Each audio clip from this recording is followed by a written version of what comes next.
विद्यार्थियों, मैं डॉक्टर स्मिता मिश्रा, प्राचार्य बाबू शोभाराम राजकीय कला महाविद्यालय Alwar, BA part 1 section F, subject history, paper first, Bharat का इतिहास।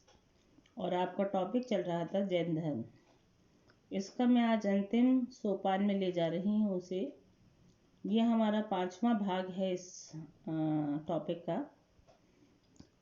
पिछले 4 भागों में मैंने आपको इसके उदय के संबंध में, इसकी बैकग्राउंड के बारे में, जैन धर्म कब से उदित हुआ, महावीर स्वामी की क्या जीवनी रही, कैसे उन्होंने तपस्या की, क्या उनकी शिक्षाएं थीं और किस तरह से उन्हें महापरिनिर्वाण प्राप्त हुआ, कैसे वो तीर्थंकर बने, कैसे वो महावीर बने।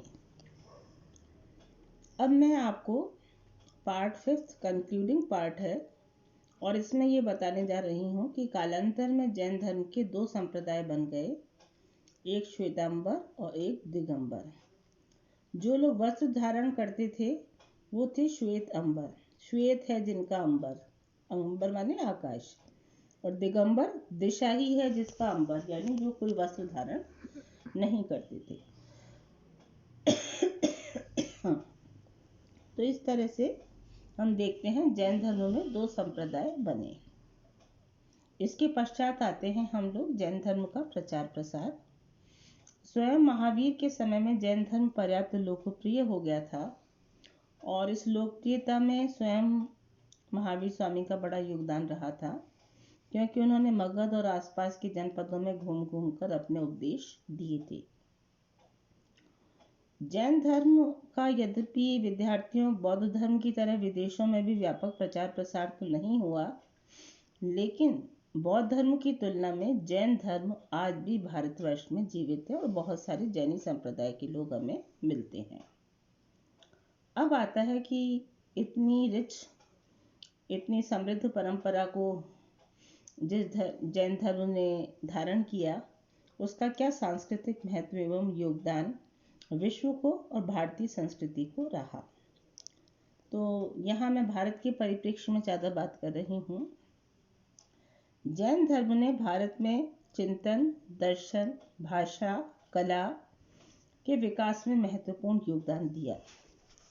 जैन धर्म के पंच महाव्रत हमारी संस्कृति के मूल मंत्र हैं और अपरिहार्य तत्व हैं हमारी संस्कृति के। विशेषकर हमारी संस्कृति का मूल मंत्र अहिंसा है, जिसे जैन धर्म में अहिंसा परमो धर्म कहा गया है। दूसरा महत्वपूर्ण उनका सिद्धांत जो मैंने आपको पूरे एक पार्ट में समझाया था, वो था स्यादवाद या अनेकांतवाद का सिद्धांत, जो धार्मिक सहिष्णुता एवं सामंजस्य का अनूठा उदाहरण है। तीसरा, अगर भाषागत दृष्टि से देखूं तो प्राकृत, संस्कृत और क्षेत्रीय भाषाओं के विकास में जैन धर्म का उल्लेखनीय योगदान रहा। चौथा, महावीर ने स्वयं अपने क्षेत्र की भाषा अर्धमागधी में उपदेश दिए थे, जो जन भाषा थी। प्राकृत और अपभ्रंश भाषा एवं साहित्य के उन्नयन में भी जैन लेखकों की महती भूमिका रही। तो इस तरह से इन भाषाओं में जैन लिटरेचर आया और उसमें उनके उपदेश प्रचारित हुए।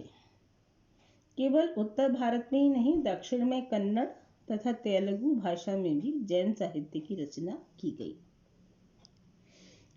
और इसके बाद संस्कृत भाषा में भी जैन ग्रंथों का प्रणयन किया गया, जैन ग्रंथ लिखे गए। इसके अलावा भारतीय कला के विकास में देखूं तो जैन धर्म का योगदान अविस्मरणीय है। इस धर्म के अनुयायियों द्वारा भारत के विभिन्न भागों में निर्मित मंदिर, मूर्तियां, गुफाएं व स्तूप कला के उत्कृष्ट निदर्शन हैं। राजस्थान में रणकपुर, उदयपुर के पास जैन मंदिर, आबू में देलवाड़ा की जैन मंदिर श्रेष्ठतम वास्तुकला एवं शिक्षण कला के विस्मयकारी उदाहरण हैं। तेजारा, अलवर का जो जैन मंदिर है वो भी खासा आकर्षण का केंद्र है। इसके अलावा हस्तलिखित असंख्य जैन पांडुलिपियां मिली हैं। उनमें से कुछ पर लघु चित्र भी अलंकृत हैं।